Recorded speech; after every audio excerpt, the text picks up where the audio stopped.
Avant tout, un grand merci forcément aux intervenants que vous allez rencontrer et puis un grand merci aussi aux fondateurs de l'association, c'est-à-dire, CGI et Groupe Jamel Live qui nous permet de nous rencontrer aujourd'hui.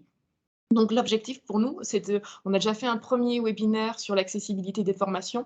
Là, on va être un peu plus sur le virtuel avec l'exemple de la classe au clock et des échanges ensuite sur l'accessibilité de la réalité virtuelle. Vous avez le chat forcément pour poser vos questions. Comme ça, après chaque intervention, on gardera un temps d'échange et on aura un temps d'échange global à la fin.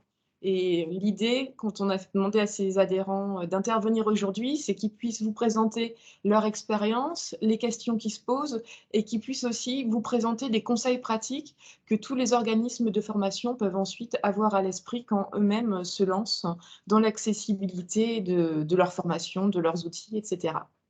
Donc en première intervention, j'ai proposé à Dario de présenter au clock. Et Dario, j'ai vu sur LinkedIn qu'il y a une émission où tu avais pu expliquer pourquoi l'extension IO, donc j'espère qu'on aura le droit aussi à l'explication aujourd'hui.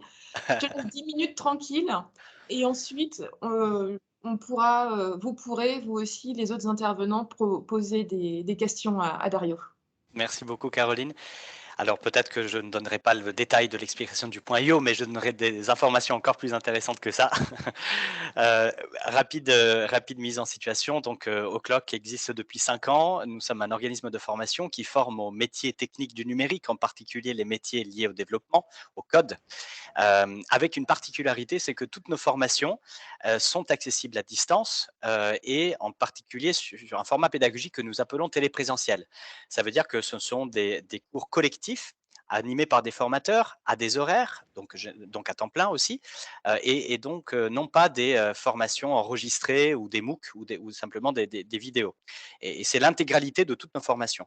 Donc on a commencé de cette manière-là en 2017 et on a tout de suite fait le constat que forcément la modalité convenait à des personnes qui avaient des freins à la mobilité, et on avait de manière, on va dire presque passive, c'est-à-dire qu'on ne faisait pas vraiment on n'avait pas vraiment une démarche d'accessibilité à proprement parler au tout début, mais euh, on a eu plusieurs personnes en situation de handicap qui ont suivi la formation. Ça devait représenter peut-être 5% de nos effectifs, quelque chose de cet ordre-là.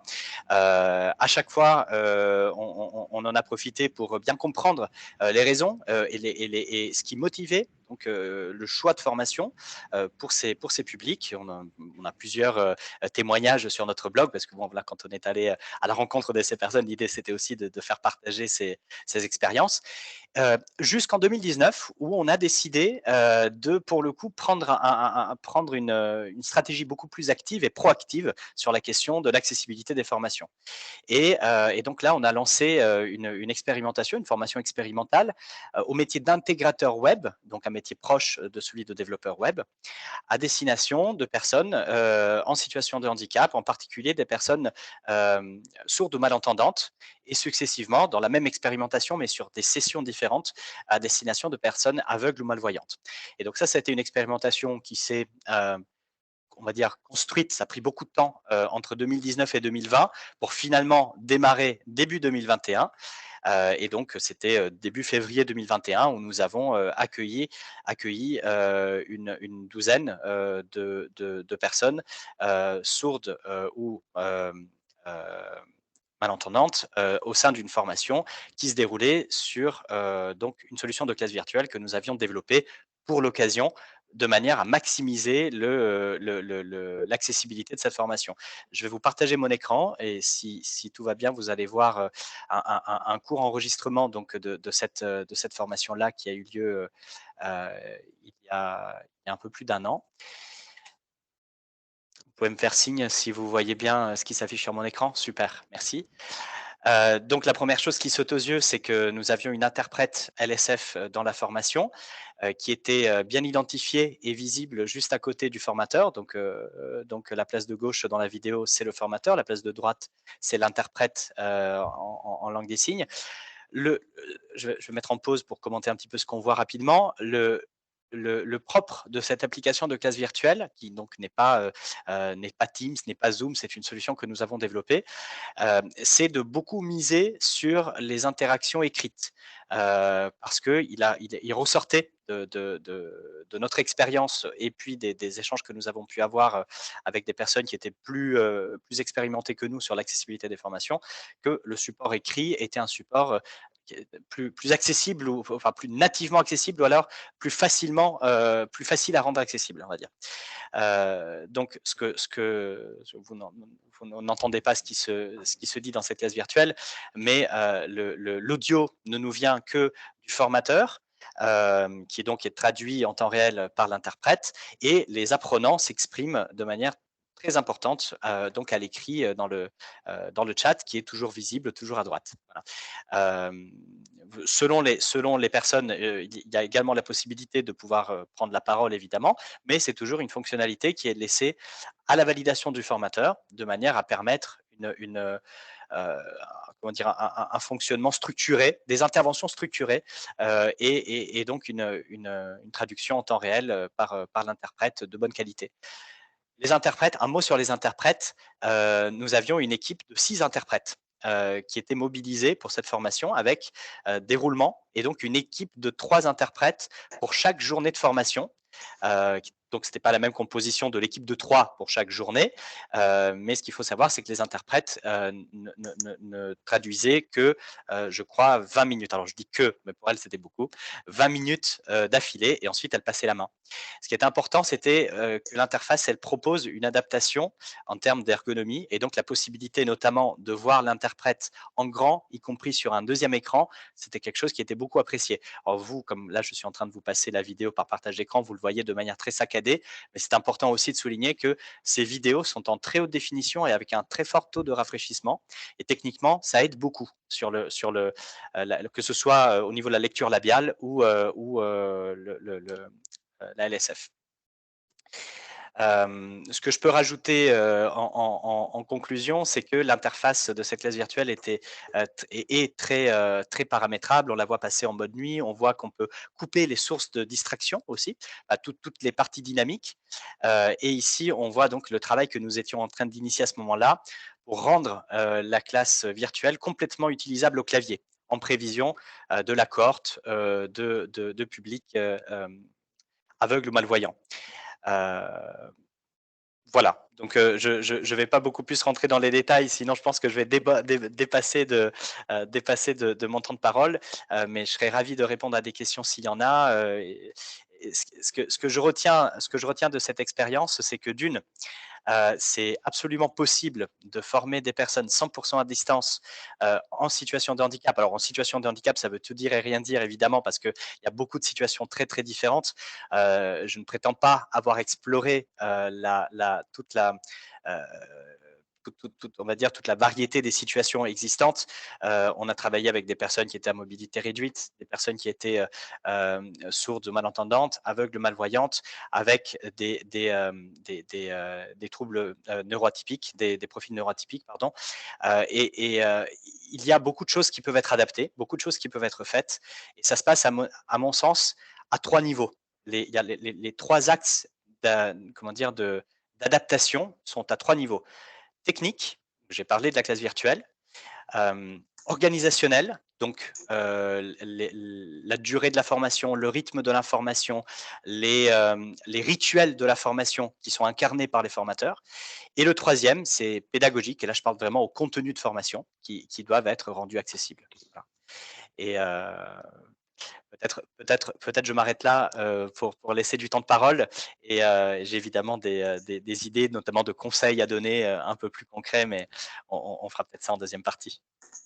Oui, oui, je propose déjà que ceux qui le souhaitent peuvent poser les questions, soit par le chat, soit en levant la main. Et puis sur la fin, tu pourras nous donner tes 3 conseils pratiques. Moi, ce qui me saute tout de suite, enfin, ce que je vois directement, c'est qu'on voit qu'il y a vraiment une multiplicité de canaux en parallèle pour que chacun puisse choisir ce qui est le plus confortable pour lui. Donc c'est vraiment ma première remarque. Absolument.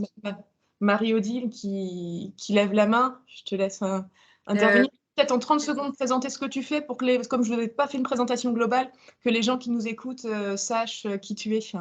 Donc, je m'appelle Marie-Odile, je suis CTO et cofondatrice de Ability. C'est une solution de réalité virtuelle. On fait des expériences de réalité virtuelle pour les personnes qui ont eu des accidents de la vie, donc comme des AVC par exemple, et qui ont besoin d'une rééducation intensive. Mais je reviendrai un petit peu sur Oui, ce bien qu'on sûr. fait et comment on le fait plus tard.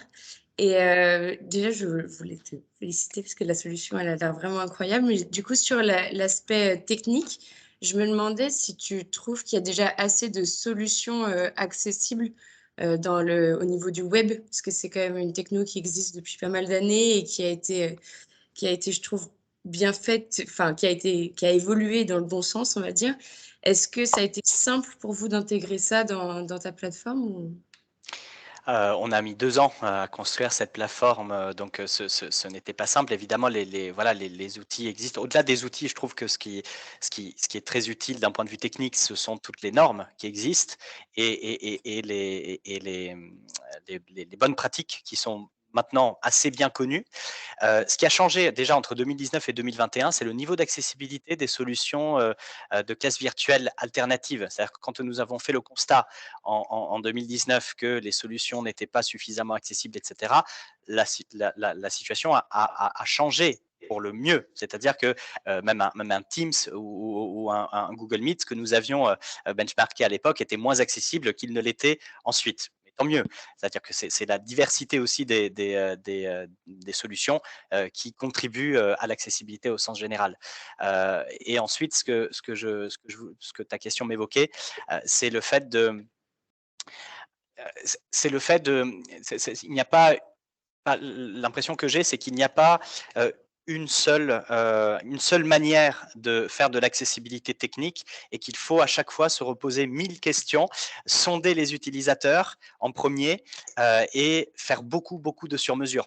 Par exemple, nous n'aurions peut-être pas pensé à permettre de détacher la vidéo de l'interprète LSF sur une fenêtre indépendante et à pouvoir la faire bouger sur un deuxième écran si nous n'avions pas sollicité les utilisateurs. Et je ne crois pas qu'il y ait dans les référentiels RGAA, etc., ce type de message. Voilà, c'est vraiment spécifique à l'utilisation que nous faisons d'une classe virtuelle et voilà, et on ne le découvre pas si on ne prend pas le temps de discuter avec les utilisateurs. Donc, ça reste quand même un sujet qui est complexe, peut-être pas tant techniquement que organisationnellement, que humainement. Voilà. Ouais. Maxime, j'ai vu que tu avais levé la main et c'est parfait parce que de toute façon, sinon, j'allais te passer la parole. Mais ce que je voulais rajouter là-dessus, c'est qu'effectivement, à la Handitech, on travaille aussi sur le principe de conception universelle. Il y a des règles à respecter. Il y a une règle qui n'est pas indiquée, qu'il faudrait que tout le monde utilise, c'est impliquer les utilisateurs à chaque étape. Et ça fait sûrement partie des premiers conseils. Et les exemples que tu as donnés là étaient très clairs. Maxime, je te laisse te présenter. Et c'est vrai que quand on parlait de toutes les questions d'accessibilité, je me suis dit, ça, c'est pour toi. Oui, très rapidement, je me présente, Maxime Veilly, cofondateur et président de BPR One. On a deux activités qui relèvent globalement de la mise en accessibilité des contenus numériques à travers le web, le mobile et les jeux vidéo. J'aime beaucoup en fait la plateforme que tu nous as présentée, Dario. Alors bon, là, il y a le petit côté métier qui fait que l'ergonomie me parle énormément, je la trouve simple d'utilisation, ce qui pour moi est même une prérogative à l'accessibilité, bien qu'effectivement aucun standard aujourd'hui ne relève de l'ergonomie. Voilà, l'accessibilité, officiellement en tout cas, ce n'est pas faire ergonomique, c'est faire utilisable. Là, je vois que vous avez un gros travail qui a été mené sur l'utilisabilité de votre plateforme avec la contribution, en tout cas la discussion avec les utilisateurs concernés, en l'occurrence des personnes sourdes et malentendantes. Effectivement, j'aime beaucoup cette idée double d'intégrer à la fois de la LSF, ça c'est fondamental effectivement, et de le faire dans des conditions optimales qui permettent notamment eh bien, de splitter sur deux écrans et donc d'avoir un zoom très intéressant sur l'interprète en ISF. Ça, c'est hyper riche, je trouve. Tu parlais du RG2A, je reviendrai sans doute dessus sur ce sujet un peu plus tard, mais voilà, vraiment très très intéressant votre plateforme et au-delà des formations que vous dispensez en live, est-ce que vous avez post-formation peut-être des supports qui sont fournis à vos utilisateurs? Est-ce que sur ce sujet-là, vous avez également étudié la thématique d'accessibilité? Oui, merci beaucoup pour le feedback déjà, Maxime. Et oui, en effet, c'était le troisième axe de mise en accessibilité que j'évoquais tout à l'heure, et effectivement, tout ce qui concerne la mise à disposition de supports, au-delà des cours à proprement parler, avait effectivement fait l'objet d'un changement assez important de stratégie par rapport à ce que nous produisions à l'époque. On a découvert, par exemple, l'accessibilité des documents Word, ce qui était pas ce qui est quelque chose que nous avions dans notre radar auparavant, et bien entendu des supports HTML. Donc,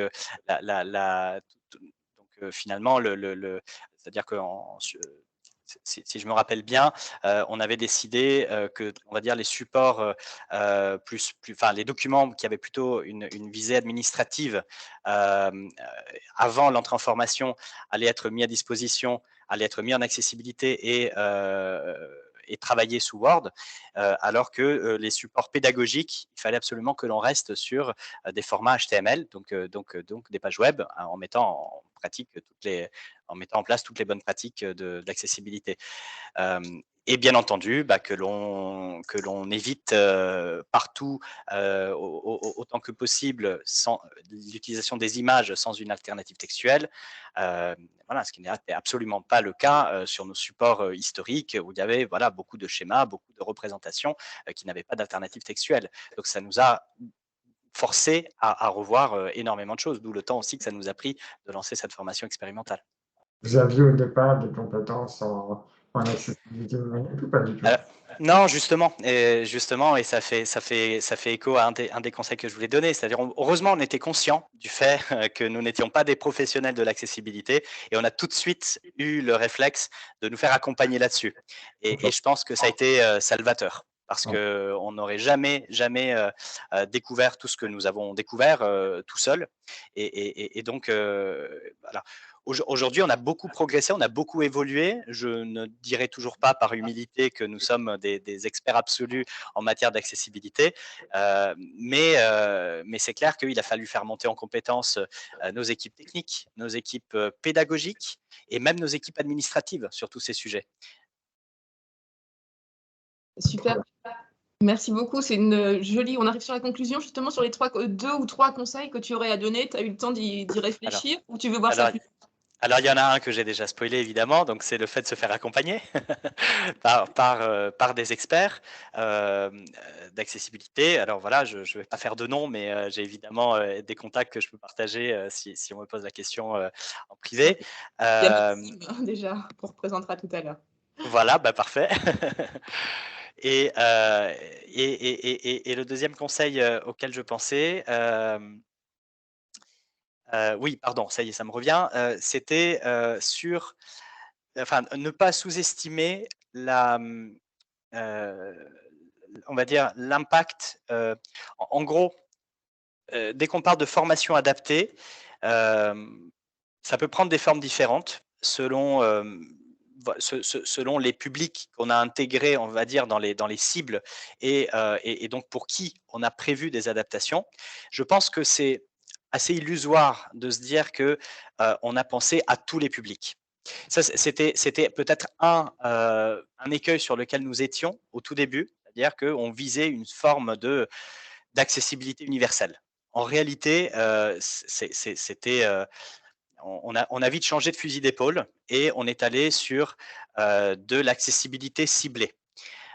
C'est là, par exemple, que l'on a décidé de proposer 2 sessions différentes à une population de personnes sourdes ou malentendantes ou à des personnes aveugles ou malvoyantes.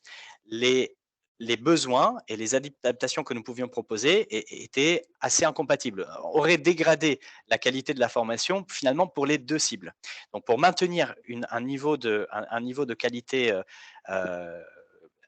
dont on est fier, il nous a fallu séparer. Alors, je sais que parfois, il y a des personnes qui s'opposent à cette vision des choses et qui considèrent qu'il n'y a pas de distinction à faire. Je suis ouvert à la discussion, mais moi, je trouvais quand même que c'était une manière pragmatique de veiller également à la qualité de la formation et pas seulement à la qualité de l'accessibilité. Ouais. Et donc, pour prendre en compte tout ça, j'en arrive à la conclusion. Ne pas sous-estimer le rythme des formations. C'est-à-dire prendre en compte que toutes les adaptations que l'on peut mettre en place peuvent avoir un impact sur le rythme et que voilà, une formation accessible est probablement plus longue qu'une formation qui ne l'est pas. Et c'est pas grave, il faut le penser dès le départ comme ça. Et au contraire, ça peut rendre aussi l'assimilation des compétences plus facile parce qu'il y a des courbes d'apprentissage qui peuvent être parfois raides. Et donc, d'ailleurs, c'est une des conclusions qui nous ont conduit à proposer, au-delà de l'expérimentation que nous avons menée en 2021, une formation qui démarre à la rentrée 2022, qui s'appelle Développement web et accessibilité numérique, et qui est plus longue, sur lequel on prend plus le temps de délivrer cette formation-là, y compris pour cette raison-là.